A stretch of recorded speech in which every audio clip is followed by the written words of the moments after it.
begitu sembuh malah mulai nakal ya kan. Jangan ditiru ya. Pokoknya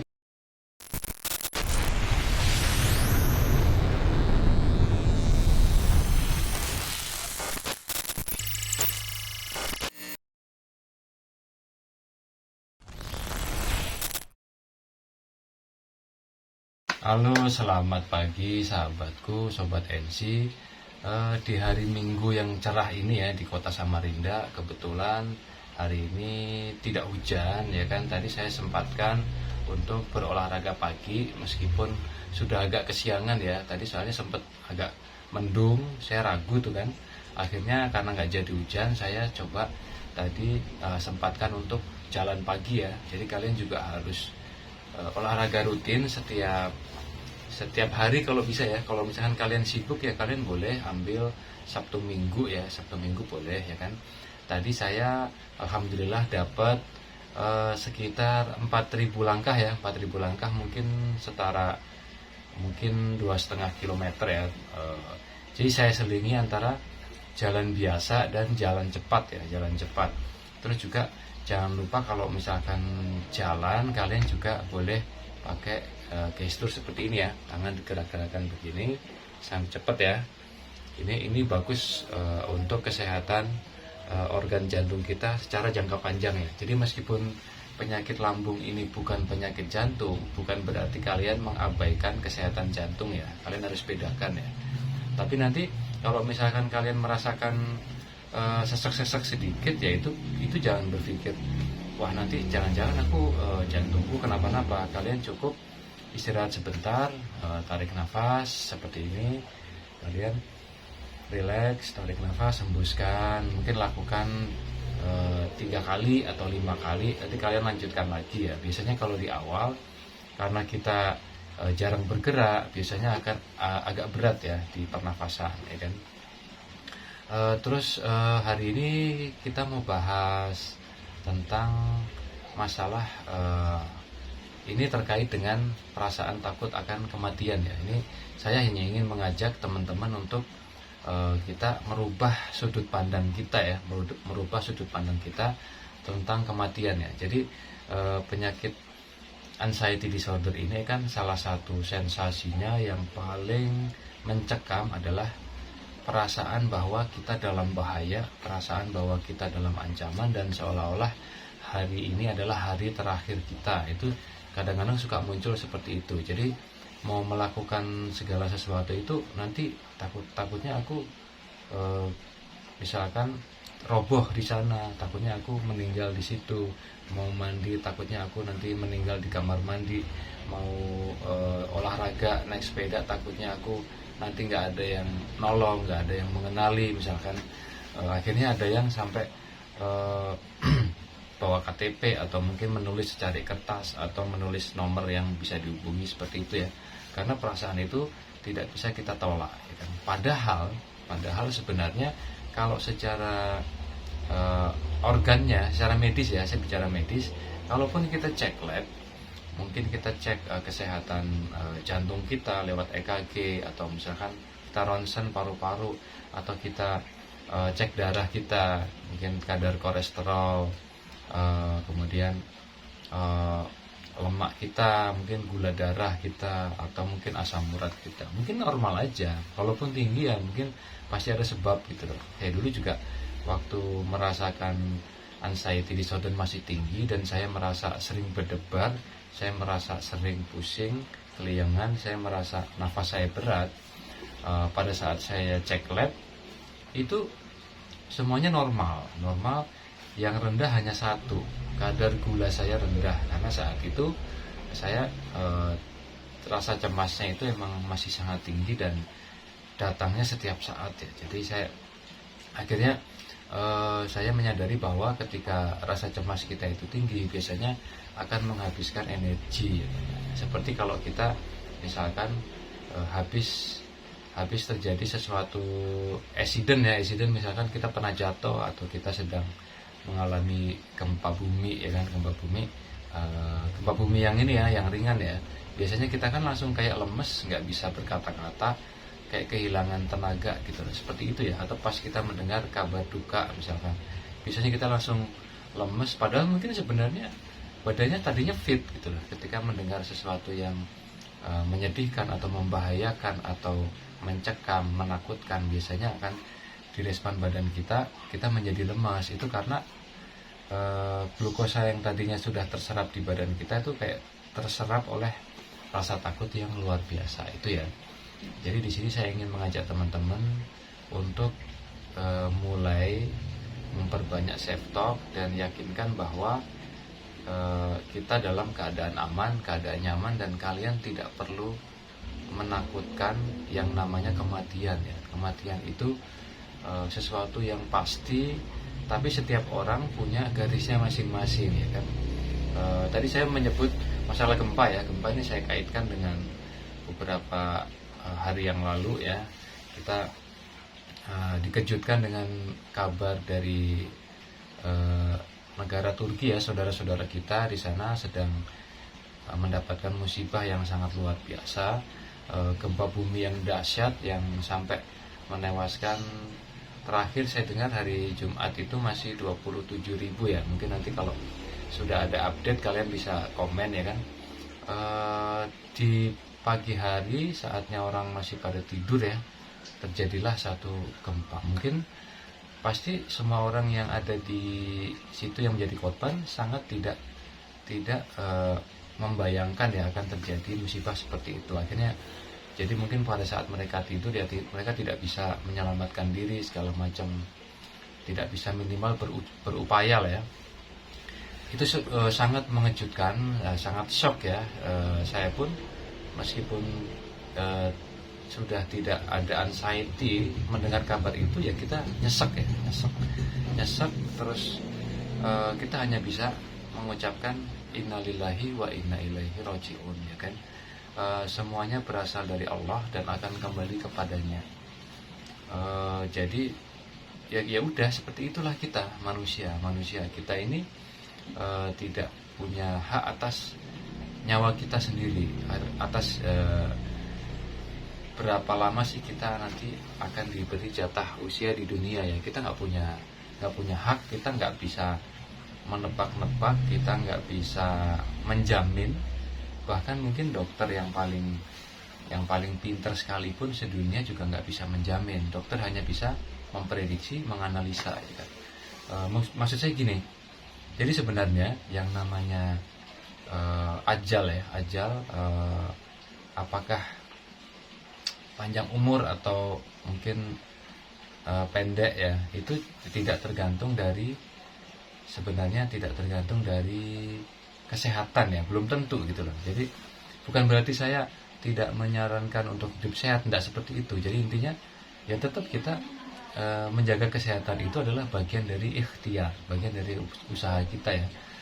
Tapi sebenarnya yang namanya ajal itu sudah ditetapkan dan garisnya masing-masing, penyebabnya masing-masing. Jadi maksud saya, meskipun kalian masih merasakan sensasi yang sangat beraneka ragam ya kan, mulai dari keliangan yang luar biasa, mungkin jantung berdebar atau macam-macam ya, pokoknya kalau disebutin mungkin ratusan ya sensasi ya kalau di list ya. Kalian tidak perlu berpikir takut mati lagi gitu loh. Karena apa?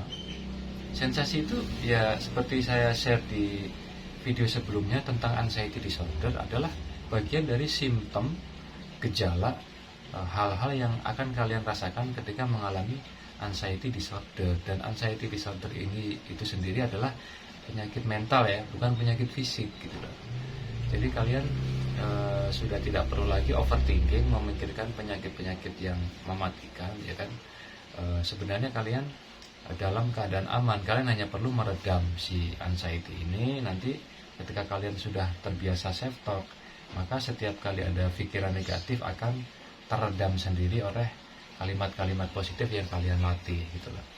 Jadi kalau saya dulu, saya menanamkan di sugesti bawah sadar saya membayangkan angka 100 tahun, atau mungkin saya membayangkan angka 90 tahun. Jadi ketika saya di posisi, misalkan saya di usia 30-an misalkan, biar saya semangat, saya membayangkannya nanti aku akan meninggal di usia 90 tahun gitu, atau 100 tahun. Kita namanya harapan ya, kita berharap gitu loh. Jadi yang kita bayangkan tuh, jadi jalanku masih panjang, 30 itu baru sepertiganya, atau mungkin baru baru setengahnya misalkan, ya kan, atau misalkan usianya 20 kita membayangkannya usia 90 misalnya, juga baru sepersekiannya. Jadi masih panjang nih yang harus ku gapai, baik secara dunia maupun akhirat ya. Kalian harus tetap memperbaiki diri juga secara rohani ya. Rohani juga kita perbaiki, karena jadi gini, kalau sudut pandang saya dulu ketika saya sudah merasakan takut kematian yang tinggi ya kan, saya berbicara kepada diri sendiri, intinya semua yang akan ditetapkan oleh Allah ya kan, itu adalah yang terbaik untuk saya. Allah lebih tahu apa yang terbaik untuk saya. Kalaupun saya diberi umur yang panjang oleh Allah, saya akan bersyukur dan menggunakan usia itu untuk kebaikan, untuk beribadah lah ya istilahnya ya. Seperti itu. Jadi kita akan semakin menjadi orang yang bersyukur, orang yang lebih baik. Kita isi dengan kebaikan, kita berbanyak ibadah dan berusaha untuk bermanfaat bagi sesama. Itu tapi kalaupun Allah mengendaki umurku tidak lama lagi, di saat itu aku sedang sering takut kematian ya, maka aku juga akan bersyukur karena Allah sudah memutus peluangku untuk menambah dosa-dosaku jika umurku panjang. Karena saat itu ya saya sih merasa juga belum menjadi seorang hamba yang baik ya. Jadi masih suka berbuat dosa, masih suka berbuat maksiat lah ya, nggak usah dibahas lah ya. Belum bisa menjadi insan yang sebagai hamba yang baik ya. Mungkin kalau teman-teman muslim belum bisa istiqomah ya, misalnya belum bisa konsisten gitu. Ya seperti itu ya. Jadi sudut pandangnya ketika kita dikaruniai usia yang panjang ya, kita bersyukur pada Tuhan, kita masih banyak waktu untuk memperbaiki diri dengan ibadah dan kebaikan, manfaat. Tapi kalaupun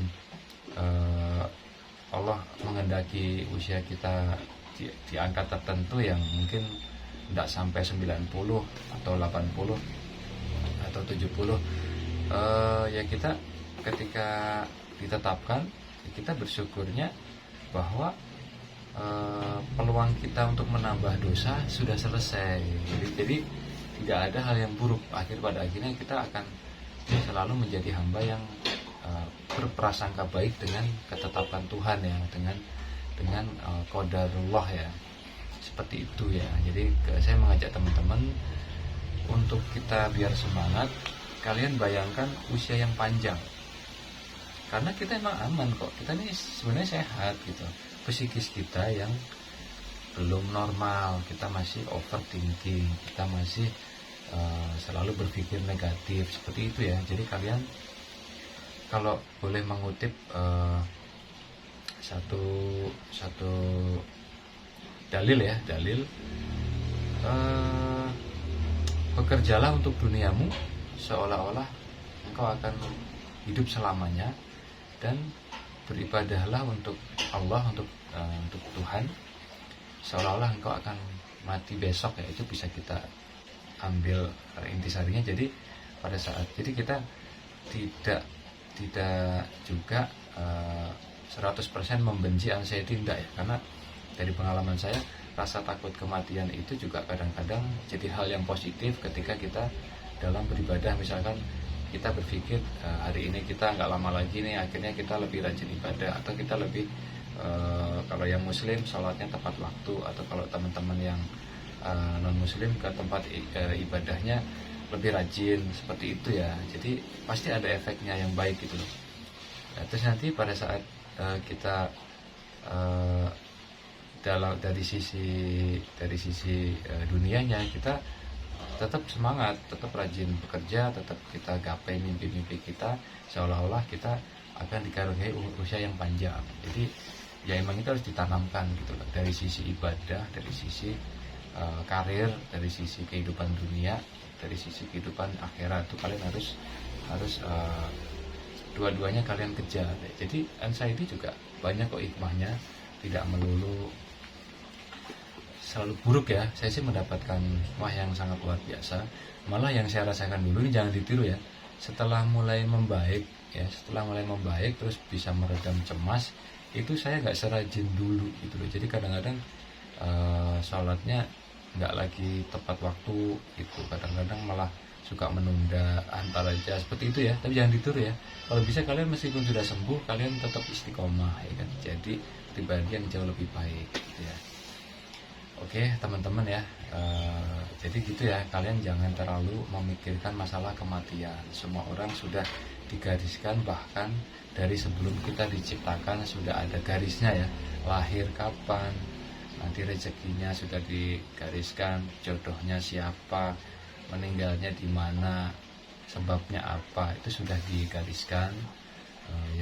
Yang kita cukup menjalani usia kita ini dengan bahagia, kita jalani dengan nyaman, banyak bersyukur, banyak mensyukuri nikmat yang dikaruniakan. Jadi kalian ya hidup untuk hari ini aja, hari ini nikmati, aku mendapatkan rezeki apa, aku bisa menikmati makanan apa, aku bisa bertemu siapa, pergi kemana, dinikmati aja. Jadi pasti akan banyak kok hikmahnya dari anxiety disorder ini. Kalian akan jadi pribadi yang lebih baik, lebih dekat dengan Tuhan, lebih dekat dengan Allah. Kalian akan, pokoknya nanti hal-hal yang jelek itu mulai hilang, mulai pergi ya.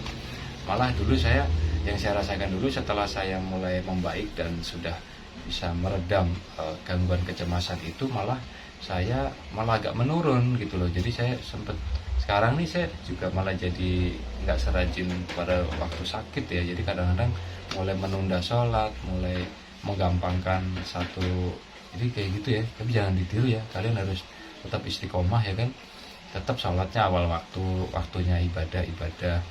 Buat teman-teman yang non muslim, waktunya ke tempat ibadah, ke gereja, mungkin ke wihara atau ke pura ya, kalian harus tepat waktu, serajin mungkin. Baik nanti setelah sembuh juga tetap konsisten, tetap istiqomah ya. Kalau buat teman-teman yang muslim ya, kalian tetap menjadi pribadi yang lebih bertakwa ya, kalian istiqomah. Jangan kayak saya begitu sembuh malah mulai nakal ya kan. Jangan ditiru ya, pokoknya gitulah intinya. Jangan membenci anxiety ya. Anxiety ini akan menjadi satu anugerah yang sangat luar biasa untuk kita ke depannya, menatap masa depan kita menjadi pribadi yang lebih baik. Dan insya Allah yakinlah bahwa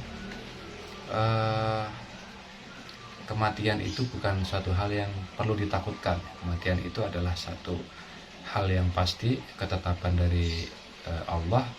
Orang yang berani mati juga tidak akan mempercepat ajalnya.